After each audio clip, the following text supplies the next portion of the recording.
What is going on, everybody? Welcome back to another episode of Behind the Fold. Today we'll be taking a closer look at this Speakeasy design. I'll be sharing information throughout the video at random, so stick around for that and the reveal at the end. You don't want to miss it. So this piece, like most others, really, I didn't have a necessary design in mind when I was designing it or drawing this up rather, but I did have a vibe I was going for. I was definitely going for something a little bit darker, curves to be a little more defined, and the color palette itself and color placement was going to be a big part of this design itself. That was really what I wanted to focus on for this. Otherwise, everything that you're seeing here, I'm kind of just winging it as I go, which is what I typically do. I normally just kind of let the shapes kind of flow on their own. I don't really like to influence the shirt too much. I know that sounds funny, but I kind of just let the designs kind of build themselves as I go.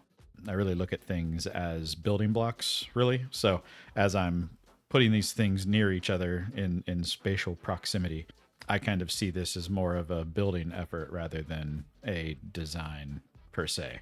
Odd way to look at it, but it's just kind of the way that my brain works. Yeah, as far as the design, nothing too exciting. Just really, I think for this, focusing on color placement and so on, I think is going to be a big deal. So go ahead and wrap up the design, and I'll check back in with you in a second.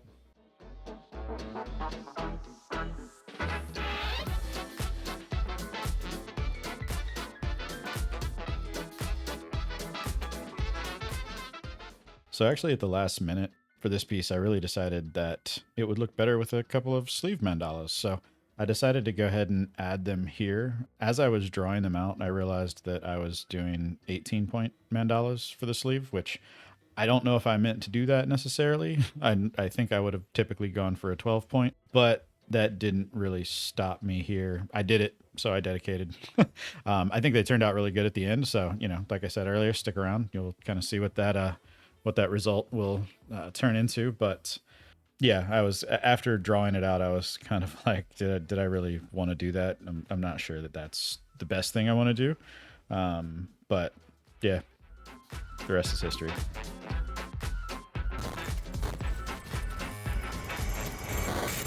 All right, so we get to the fun parts. As you can see, just starting with the mandala itself, I do like to try to start with the primary folds, if you will.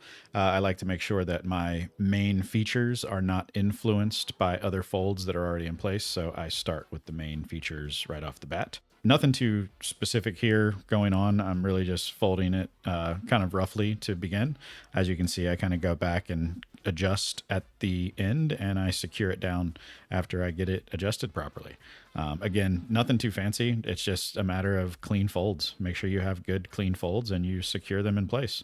If you don't secure them, they will move as you are tying it down in its final placement. So as I'm going, I just kind of clean things up, get the end of the mandala itself structured properly so that it keeps a good sound structure till the very end. And I'm also realigning where the tops of the folds are and the bottoms of the folds, just to make sure that there's sound level on both ends, on the top and bottom. So yeah, I'm just using a mixture of my tweezers and the bone tool, which is the little white tool that I use to kind of go in and out of the folds themselves. Really just gives you like peace of mind that the bottom of the fold is also straight. These are, I don't know, they're called folding tools. I think they're used for origami, but I use it for this. It seems like the right thing to do. So I'll just continue to secure this thing down as we go and just kind of try to keep it as clean as possible. It gets really hard once you get to this point, but best effort. It gets easier with time.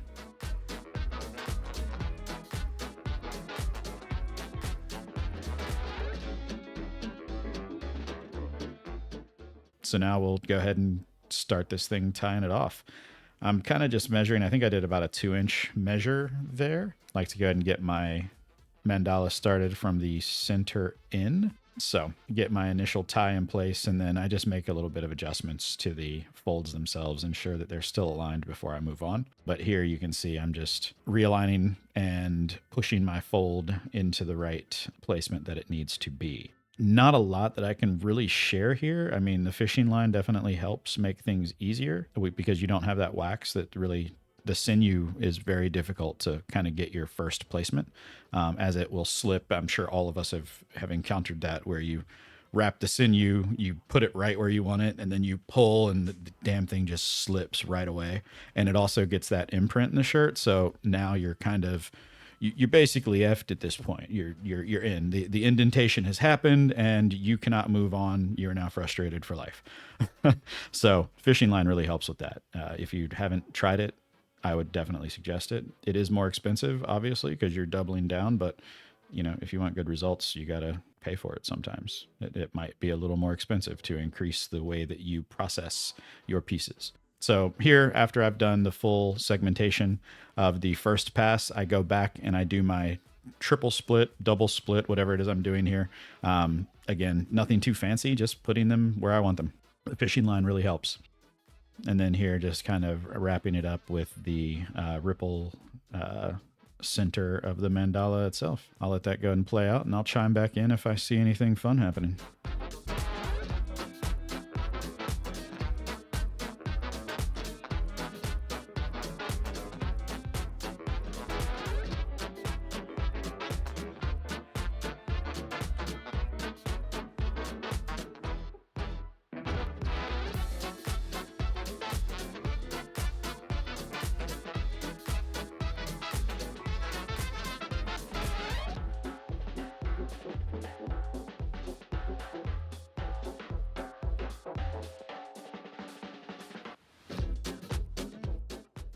So now that we got that all done, the ripple itself, I just go back over it with the sinew itself. At this point, you don't have to go too heavy. I just do a couple of wraps where it makes sense. And of course, the end result is a blurry mandala tide. You're welcome.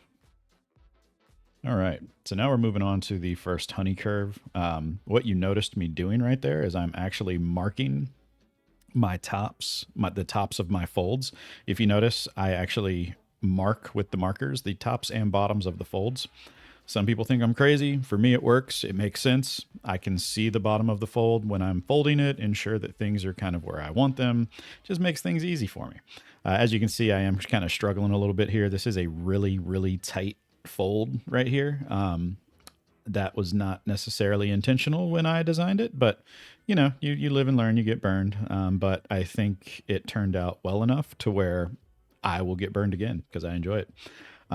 It's a really tight fold, and the reasoning behind that is just because it's doubled over on itself because of the center point that I use. Obviously, these are not just straightforward honeycombs themselves. They curve, and they also come into a spike pattern, so that itself increases the complexity. Now that we got that first Honeycurve taken care of, let's go ahead and move on to the back. I was struggling with that first attempt, so I went back and I did the sleeve through sleeve. Sometimes that helps when you're trying to get these really tight folds. To be honest, I had to back out of that because it just wasn't really working out really well. So I moved on to the sleeves, and as you can see, we are now working on the sleeve mandala, the first one. Nothing too much different from the first mandala here, so it's going a little bit quicker than the first round, but you can just kind of see maybe a little bit of differences in how I clean the fold up itself.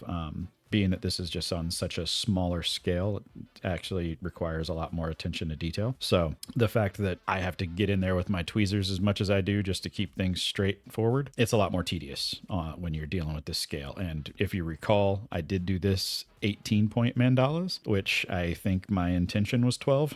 But like I said, I wasn't upset with the result, so I'm going to stick with it.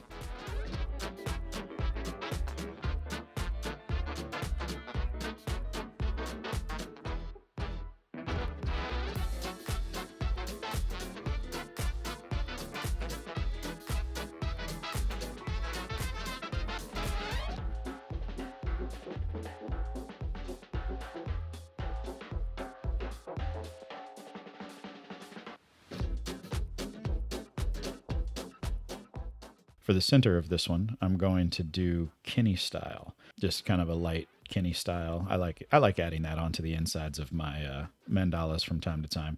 So we're just giving it its final wrap with the sinew. From here, going to go ahead and wrap the next mandala, and I will check back in when I need to. One thing you'll notice quickly is I am comparing this to the other sleeve as I go.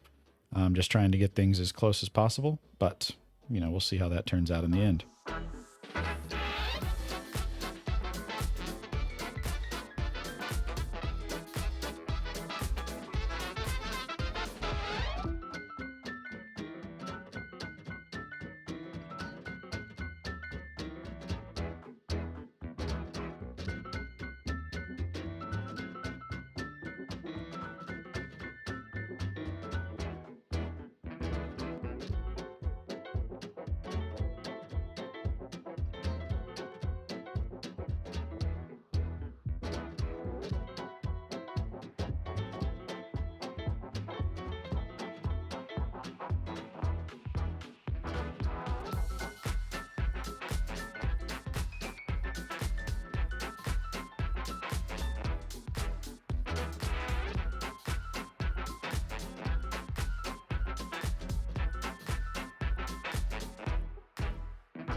All right, now that we got those done, what are we going to do with this back? What I decided is I was just going to fold the inner portion of this Honeycurve design.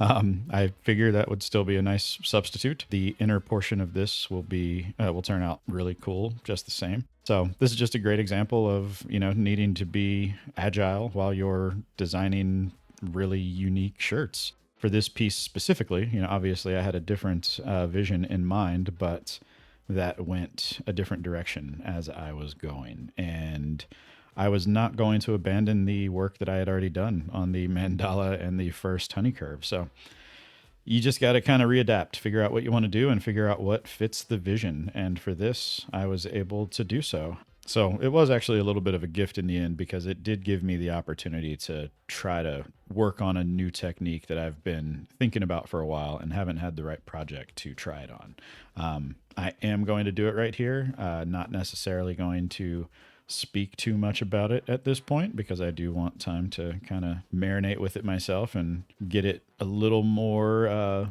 dialed in before I start exposing what's going on here. But yeah, otherwise, it's just really a simple Honeycurve with a slight modification. Some of you might notice, but in the very end, it's just going to be a much longer spike of the Honeycurve itself, the Honeycurve design. I don't know if that makes sense, but you'll see it at the end. And then finally, I decided to scrunch the end of this. I love a good scrunch. I don't know about everybody else, but there seems to be a lot of negativity around the scrunch, and I don't get it personally. I kind of like the scrunch, so I went with it. That's what's going to be here. I hope you like it too. Beyond that, now we're just going to tie up the rest of the scrunch, and I will kind of just let you observe while we finish this piece up and move on to the dye.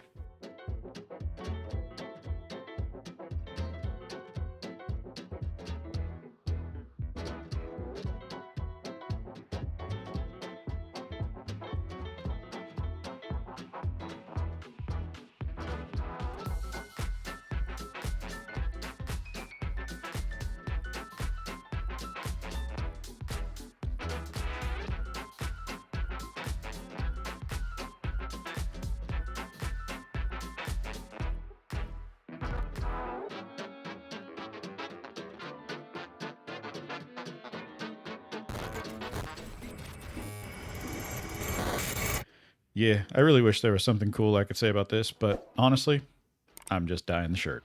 I guess there is, a couple things. One, I used Chinese red for the first time in a very long time. I kind of 86'd that a while back. That color has been a nightmare as far as saturation is concerned, and it did not actually stop with this project either. I used it and I did actually have to change my plan as I was going through it because it just was not saturating in this triple split mandala as I would have liked it to. So I did have to back out. I ended up going with fire red after a while, but I cut it with maroon. As I mentioned earlier, I was definitely going for more of a darker vibe for this piece, and you can kind of see that in the color choices that I'm using here. But I'm also doing somewhat of a gradient here in these Honeycurve sections as well.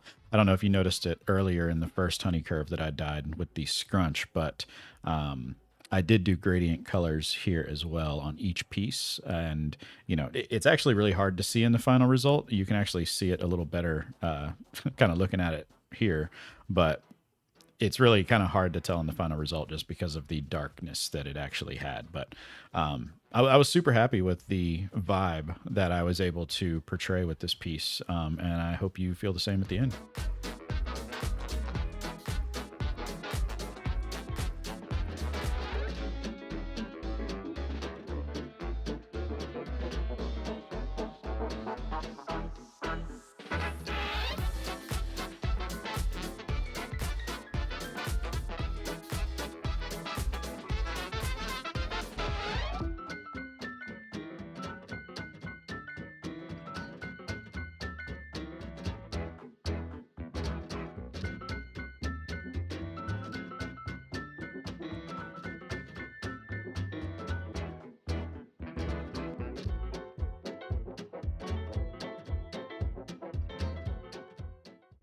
And then to finalize it, I'm just going to black it out with my little mini rolling pin here that you see. Game changer, by the way.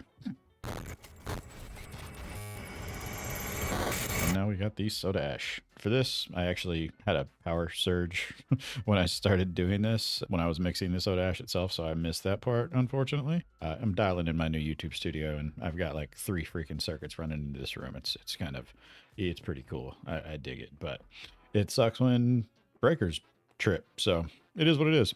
Anyways, the soda ash solution is 4-to-1 distilled water to soda ash. I think mine's like 300 milliliters to like a quarter cup of soda ash, something along those lines.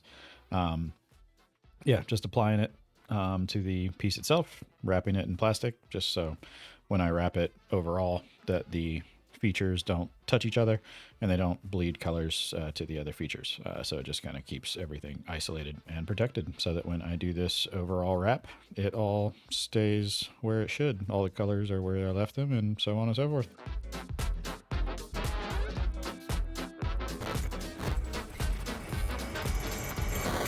And now the grand finale, the untie. And yeah, I know it's kind of a pain that I make you guys watch all of this stuff here, but I have to go through it too, so I like to share the pain. You're welcome. As I'm watching this back, this is a lot darker than I intended it to be. Not sure if it's the brightness of the light or the darkness of the shirt, but overall, I'm really happy with the results. I think the color palette itself came out great. This piece will actually be my upcoming piece for my weekly giveaway. So if you would like to enter, please feel free to hop over to Instagram and follow me and enter the giveaway itself. Good luck for those who do.